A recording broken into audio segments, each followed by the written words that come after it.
ఆయన ఇప్పుడే సత్యం సుందరం మూవీ చూశాను. కార్తిక్ గారు యాక్షన్ కానీ అలాగే కొన్ని క్యారెక్టరైజేషన్స్ గురించి మాట్లాడాలి. ఎందుకంటే ఈ సత్యం సుందరం అనే సినిమా ఒక తమిళ యాక్టర్ సినిమా అనమాట.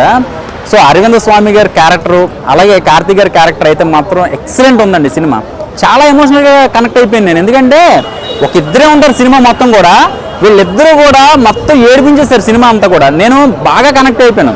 ఇది మామూలుగా మన హంగామా హడావుడిగా వచ్చేసి సినిమా చూస్తే ఎక్కదండి. ప్రశాంతంగా సినిమాకి వచ్చి చూస్తే బాగా కనెక్ట్ అయిపోతారు, తెలియని ఎమోషనల్గా టచ్ అయిపోతాం. ఎందుకంటే బావ అని చెప్పేసి ఆ కార్తీక్ అరవింద స్వామి గారు మాట్లాడేటప్పుడు ఏదో తెలియని ప్రేమ, ఇంత ప్రేమ చూపిస్తున్నాడు ఏంట్రా బాబు.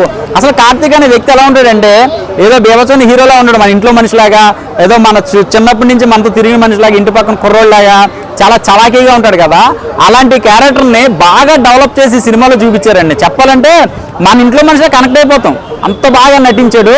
సో వీళ్ళిద్దరు కూడానండి అసలు ఆ స్టోరీ లైన్ కూడా ఒక ఇంటి కోసం చూసుకుని ఆ ఇల్లు ఇప్పుడు ప్రతి ఒక్కరికి ఒక సొంత ఇంటి కళ ఉంటుంది కదా, ఆ సొంత ఇల్లు అప్పులు పాలైపోయి అమ్మేస్తే ఆ స్టోరీలోంచి అలా వెళ్తున్నప్పుడు ఈ కార్తీక్ క్యారెక్టర్ ఎంటర్ అవ్వడం, నవ్విస్తూ ఉంటాడు, ఏడిపిస్తూ ఉంటాడు, బాధ పెడుతూ ఉంటాడు, తెలియని సంతోషం కూడా వచ్చేస్తూ ఉంటుంది, ఒక భావోద్వేగానికి గురవుతాం.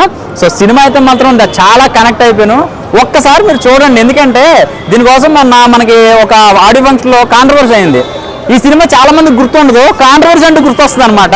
సో అది నేను ఎక్కువ దాన్ని గురించి మాట్లాడదలుచుకోవాలి మీకు. అది అంటే సినిమా అంటే కార్తీక్ గారి సినిమాలు 2-3 వస్తున్నాయి కదా, ఏదో తెలియట్లే. నిజంగా చెప్పాలంటే ఈ సినిమాకి వచ్చేదాకా కూడా తెలియదు నాకు సత్యం సుందరం అని. సో చిన్న ట్విస్ట్ ఏంటంటే లాస్ట్ దాకా కూడా ఒక కార్తీక్ పేరు మనకు తెలియదు. అది అలా దాస్తూ లాస్ట్కి రివీల్ చేయడం చాలా బ్రహ్మాండంగా ఉంది. సో ఒకసారి థియేటర్కి వచ్చి చూడండి, బాగా కనెక్ట్ అవుతారు. కన్నీళ్ళు పెట్టుకోకుండా అయితే మాత్రం బయటికి రారండి, అంత బాగా ఎమోషనల్గా టచ్ చేశారు. థ్యాంక్ యూ అండి.